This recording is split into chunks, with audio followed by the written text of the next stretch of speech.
নমস্কার, দ্য ওয়ালে আপনাদের স্বাগত। আজ আমাদের বিষয় ভারতের ওয়াকফ নিয়ে বাংলাদেশে রাজনীতি। আজ সোমবার যখন আমরা এই ভিডিও করছি তখন বাংলাদেশের বিভিন্ন শহর উত্তপ্ত একটি কারণে, সেটি হচ্ছে যে গাজায় ইসরায়েলি আক্রমণের প্রতিবাদে ঢাকা সহ বাংলাদেশের বিভিন্ন শহরে সোমবার প্রতিবাদ সংগঠিত হয়েছে। বেশ কিছু জায়গায় হামলা হয়েছে, সিলেটে কেএফসির শোরুম, বাটার শোরুম, এই সমস্ত জায়গায় হামলা হয়েছে। আরও বেশ কিছু বহুজাতিক কোম্পানির উপর হামলা হয়, বিশেষ করে যেগুলির সঙ্গে আমেরিকার যোগ আছে বা ইউরোপের যোগ আছে, এরকম বেশ কিছু প্রতিষ্ঠানের উপরে হামলা হয়েছে। শুধু তাই নয়, সোমবার সকালে ঢাকার মার্কিন দূতাবাস তারা একটা অ্যাডভাইজারি জারি করে এবং তারা মার্কিন নাগরিকদের উদ্দেশ্যে বলে যে বাংলাদেশের অভ্যন্তরে চলাচল করতে সাবধান এবং বিভিন্ন জায়গাতে প্রতিবাদ সংগঠিত হচ্ছে, সেই প্রতিবাদ সম্পর্কে যেন তারা খোঁজ খবর নেন এবং সেই সমস্ত রাস্তাগুলোকে তারা অ্যাভয়েড করেন। এইরকম একটা অ্যাডভাইজারি দেওয়া হয়েছে। বেশ কিছুদিন পর এরকম একটা অ্যাডভাইজারি মার্কিন দূতাবাস থেকে দেওয়া হয় এবং শুধু তাই নয়, বাংলাদেশ প্রশাসন সোমবার ঢাকার মার্কিন দূতাবাসের নিরাপত্তা অনেক গুণ বাড়িয়ে দিয়েছিল। সেনাবাহিনী একটা মানব প্রাচীর তৈরি করে দূতাবাসকে ঘিরে রাখে, তার কারণ দূতাবাসের সামনেও প্রচুর মানুষ তারা বিক্ষোভ দেখিয়েছেন। এর পাশাপাশি সোমবার বাংলাদেশের তীব্রতা পেয়েছে ভারতের ওয়াকফ আইন নিয়ে প্রতিবাদ, বিবৃতি, সভা সমিতি, সেগুলোও কিন্তু লাগাতারে চলছে, যদিও সেখান থেকে কোনো বড় ধরনের অশান্তির খবর নেই। রবিবার দিন বাংলাদেশ ন্যাশনালিস্ট পার্টি অর্থাৎ খালেদা জিয়ার দল বিএনপি তারা ঢাকায় সাংবাদিক বৈঠক করে তারা বলে যে ভারতের যে ওয়াকফ সংশোধনী আইন পাশ হয়েছে এটা ইসলাম বিরোধী, মুসলিমদের ধর্মীয় আচার বিচারের উপরে হস্তক্ষেপ। এই আইনকে তারা প্রত্যাহারের দাবি জানিয়েছেন। এই একই দাবি জানিয়েছেন অন্তর্বর্তী সরকারের আইন উপদেষ্টা আসিফ নজরুল।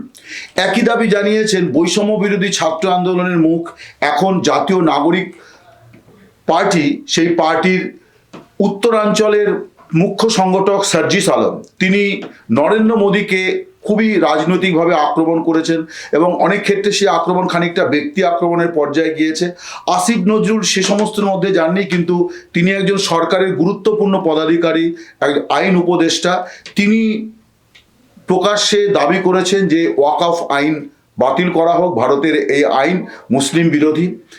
বিএনপি তারা একটা বড় দল, স্বভাবতই বিএনপি যখন এই বিষয়ে আসরে সক্রিয় হয়েছে, সরব হয়েছে, তখন বোঝাই যাচ্ছে যে ওয়াকফ আইন যেটা ভারতে হয়েছে সেটা নিয়ে পড়শি বাংলাদেশের অভ্যন্তরীণ রাজনীতি খুবই সরগরম হবে এবং এটা নিয়ে তারা অনেক দূর এগোবে, এরকমই আভাস পাওয়া যাচ্ছে। প্রশ্ন হচ্ছে, আমি যেটা আলোচনা করতে চাই যে ভারতের একটা আইন নিয়ে বাংলাদেশের অভ্যন্তরে এই ধরনের উত্তেজনা, বাদ প্রতিবাদ কেন? এটা কি নিছকই বাংলাদেশ 90% মুসলিমের দেশ শুধু এই কারণে যে আন্তর্জাতিক সৌভ্রাতৃত্বের কথা যেটা মুসলিম দুনিয়া থেকে বলা হয়, ইসলাম যে আন্তর্জাতিকতার কথা বলে, এটা কি সেই কারণে? যদি তাই হতো তাহলে পাকিস্তানে বাদ প্রতিবাদ অনেক বেশি হতো, বা অন্যান্য দেশ যেখানে ইসলামিক মতাবলম্বী লোকেরা সংখ্যায় ভারী, আরব দুনিয়া, সেখানে অনেক বেশি বাদ প্রতিবাদ হতো, কিন্তু সেটা হয়নি। বাংলাদেশে দেখা যাচ্ছে যে অন্যতম রাজনৈতিক দল বিএনপি তারা সাংবাদিক বৈঠক করে তারা বলেছে যে ভারতের এই আইন বাতিল হওয়া উচিত। আরও দুজন কথা আমি বললাম, আসিফ নজরুল এবং সার্জিস আলম, এবং আমার যা ধারণা যে এই নিয়ে আরও অনেকেই আস্তে আস্তে আস্তে আস্তে সরব হবেন। বিভিন্ন জায়গাতে ধর্মীয় নেতারা তারা ইতিমধ্যেই সরব হয়েছেন এবং তাদের একটা চাপও আছে এই রাজনৈতিক দলগুলোর ওপরে। আমি যেটা আলোচনা করতে চাই যে কেন ওয়াকফ আইন নিয়ে তাহলে আলাদা করে বাংলাদেশে এত বেশি বাদ প্রতিবাদ হচ্ছে। এই প্রশ্নটা এই কারণে যে 2019-এ ভারতে যে নাগরিকত্ব সংশোধনী আইন পাশ হয়েছিল, যে আইন নিয়ে ভারতের অভ্যন্তরীণ রাজনীতি উত্তাল হয়েছে এবং বহু আন্দোলন সংগ্রাম ভারতবাসী দেখেছে, এবং সেই যে আইন, সেই আইনে কিন্তু একটা গুরুত্বপূর্ণ অভিযোগ করা হচ্ছিল যে এই আইন মূলত সংখ্যালঘুদের নাগরিকত্ব নিয়ে প্রশ্নের মুখে ফেলা, বিশেষ করে মুসলিমদের প্রশ্নের মুখে ফেলা, এইরকম একটা উদ্দেশ্য নিয়ে এই আইন করা হয়েছে, এমন অভিযোগ ভারতের অভ্যন্তর থেকে উঠেছে। ভারতের মুসলিমদের বিভিন্ন সংগঠন, বিরোধী দল তারা বারে বারে বলেছে যে বিজেপি তার রাজনীতির জায়গা থেকে এই আইনটি করেছে এবং আগামী দিনে বা ভবিষ্যতে ভারতে মুসলিমরা তাদের নাগরিকত্ব নিয়ে বিপাকে পড়বেন, এইরকম একটা গুরুতর আইনের অভিযোগ কিন্তু উঠেছিল। সেই আইন এখনো বহাল আছে, সেই আইন ভারত সরকার প্রত্যাহার করেনি, সেই আইন নিয়ে সুপ্রিম কোর্টে মামলা বিচারাধীন, আইন কিন্তু এখনো বলবৎ আছে। কিন্তু লক্ষণীয় যে বাংলাদেশে তখন কিন্তু এই নিয়ে কোনো আন্দোলন হয়নি। দু চারজন মৌখিকভাবে নানান কথা বলেছেন, কিন্তু কখনোই জোরালো কোনো বাদ প্রতিবাদ সেভাবে দেখা যায়নি যা ওয়াকফ নিয়ে হচ্ছে।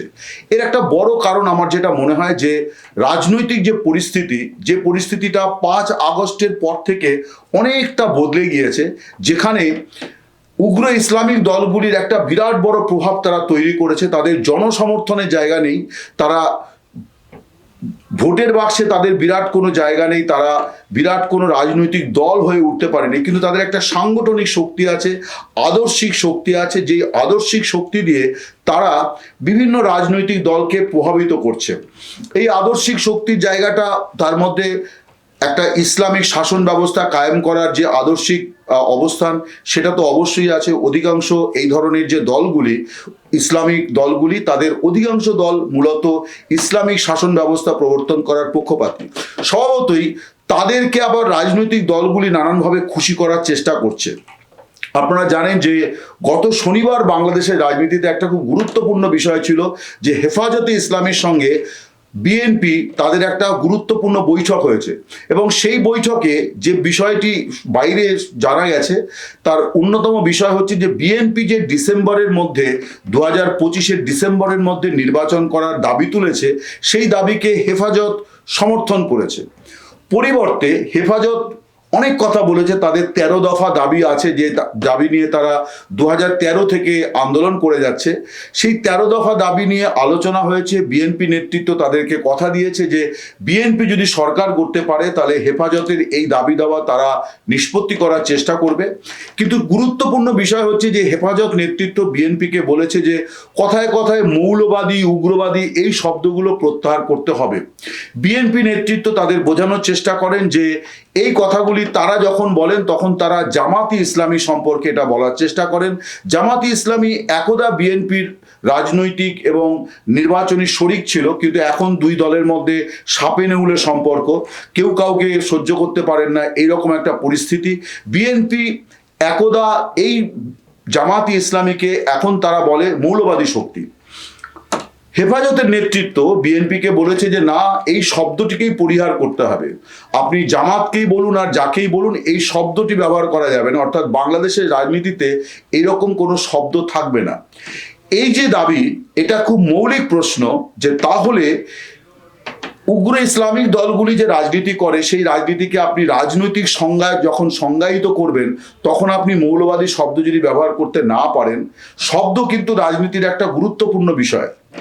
স্বভাবতই বাংলাদেশের অভ্যন্তর থেকে যে দাবিগুলি উঠছে, যে দাবিদারদের সঙ্গে মানুষের বিরাট কোনো যোগ নেই, কিন্তু তারা 5 আগস্টের পর হঠাৎ করেই প্রবল ক্ষমতাশালী হয়ে উঠেছে এবং তারা ডিকটেট করছে এই করা যাবে, এই করা যাবে না। বিএনপিকে যে হেফাজতের নেতৃত্ব বলেছে যে মৌলবাদী শব্দ, উগ্রবাদী শব্দ ব্যবহার করতে পারবেন না, তার মানে হচ্ছে যে ইসলামিক যে রাজনীতি, ইসলামিক দলগুলির যে রাজনীতি, সেই রাজনীতিকেই মান্যতা দিতে হবে। বিএনপির সঙ্গে এই আলোচনা কতদূর আগামী দিনে গড়ায় সেটা পরের কথা, কিন্তু যেটা হলো সেটা হচ্ছে যে 5 আগস্ট পরবর্তী রাজনীতিতে দেখা যাচ্ছে যে উগ্র ইসলামিক দলগুলি তারা গুরুত্বপূর্ণ ভূমিকা নিচ্ছে। জামাতি ইসলামী তো ইউনূস সরকারের বা ইউনূস প্রশাসনের গুরুত্বপূর্ণ পদে জামাতি ইসলামীর লোকজনেরা বসে গিয়েছেন, ফলে তারা সেইভাবেই সরকারকে চালিত করছেন। স্বভাবতই যেটা আমি বলতে চাইছিলাম যে বাংলাদেশের অভ্যন্তরে এই ভারতের ওয়াকফ বিল, কারণ ওয়াকফের বিষয়টা কিন্তু সামগ্রিকভাবে গোটা মুসলিম নাগরিককে স্পর্শ করে এই রকমটি নয়। এটা এই সম্পত্তি নিয়ে যে বিতর্ক, যেটা ভারতেও অনেকগুলি মৌলিক প্রশ্ন তোলা হয়েছে, আমি সেই বিতর্ক এখানে আলোচনায় আনছি না। সেই বিতর্কের আপনারা মূল বিষয়গুলো জানেন যে ওয়াকফ বোর্ডে বা ওয়াকফ সংস্থাগুলিতে অমুসলিমদের সদস্য করার একটা বিধান বা সংস্থান নতুন আইনে রাখা হয়েছে, যেটা মুসলিম সংগঠনগুলি বা মুসলিম নেতারা তারা মানতে পারছেন না। ভারতের বিরোধী দলগুলিও কিন্তু তারা একই সুরে বলছে যে এটা অন্যায়, এটা অসাংবিধানিক এবং এটা ভারতের সংবিধানে যে ধর্মীয় সংখ্যালঘুর যে ধর্মাচরণের যে অধিকারকে প্রতিষ্ঠা দেওয়ার কথা বলা আছে তার পরিপন্থী এই আইন। ফলে বাংলাদেশের নেতৃত্ব যে কথা বলছেন সেটা তারা কোনো নতুন কথা বলছেন না, ভারতের মুসলিমদের কথা, ভারতের বিরোধী দলগুলির কথাই তারা বলছেন। আমার বিষয় হচ্ছে, আলোচনার বিষয় হচ্ছে যে কেন বলছেন, কেন তারা নাগরিকত্ব আইনের মতো একটা সামগ্রিকভাবে সংখ্যালঘু সমাজকে অ্যাফেক্ট করে এই রকম একটা গুরুতর আইনে চুপ ছিলেন, অথচ ওয়াকফ নিয়ে অনেক বেশি গলা চড়িয়েছেন। তার মুখ্যত কারণ কিন্তু বাংলাদেশের অভ্যন্তরীণ রাজনীতি, যে রাজনীতি এখন তারা মনে করছে যে এই বিষয় নিয়ে এখন ভারত বিরোধিতা, নরেন্দ্র মোদীর বিরোধিতা এবং ওয়াকফ নিয়ে বাংলাদেশের মুসলিম মন জয়, এই ত্রিমুখী রাজনীতিকে আশ্রয় করে তারা ওয়াকফ বিল নিয়ে বা ওয়াকফ আইন নিয়ে এতটা সরব হয়েছেন। তারা মনে করছেন যে এই বিষয় নিয়ে বাংলাদেশের সংখ্যাগরিষ্ঠ মুসলিমের মন জয় করা যাবে, ভারত বিরোধিতার রাজনীতিকে আরো অনেক উচ্চগ্রামে তুলে আনা যাবে এবং সদ্য নরেন্দ্র মোদীর সঙ্গে বৈঠক করেছেন মোহাম্মদ ইউনুস, মোহাম্মদ ইউনুসকেও চাপে রাখা যাবে এবং মোহাম্মদ ইউনুসকে দিয়ে এই রাজনৈতিক গোষ্ঠীগুলি তাদের এজেন্ডা ফুলফিল করে নেওয়ার চেষ্টা করবে। ইতিমধ্যে তারা করেছে। 5 আগস্টের পর থেকে আমরা বাংলাদেশের রাজনীতিকে যারা রেগুলার আমরা ফলো করি তারা আমরা দেখেছি যে কিভাবে সেখানে ইসলামিক শক্তি বিরাটভাবে প্রভাব বিস্তার করেছে। ফলে এই যে ওয়াকফ নিয়ে শোরগোল পড়েছে বাংলাদেশের রাজনীতিতে, তার আসল বিষয় কিন্তু বাংলাদেশের অভ্যন্তরীণ রাজনীতি। যদি এটা মুসলিম স্বার্থের দৃষ্টিকোণ থেকে এই প্রতিবাদ করা হতো তাহলে সংশোধিত নাগরিকত্ব আইন নিয়ে অনেক বেশি প্রতিবাদ হতে পারত, বরং পাকিস্তানে অনেক বেশি প্রতিবাদ হতে পারত, অন্য ইসলামিক দেশে অনেক বেশি প্রতিবাদ হতে পারত। সেটা হয়নি। বাংলাদেশের অভ্যন্তর থেকে অনেক বেশি সুর চড়ানো হয়েছে মূলত বাংলাদেশের অভ্যন্তরীণ রাজনীতির অঙ্ক মেনে। নমস্কার, শুভরাত্রি, ভালো থাকবেন।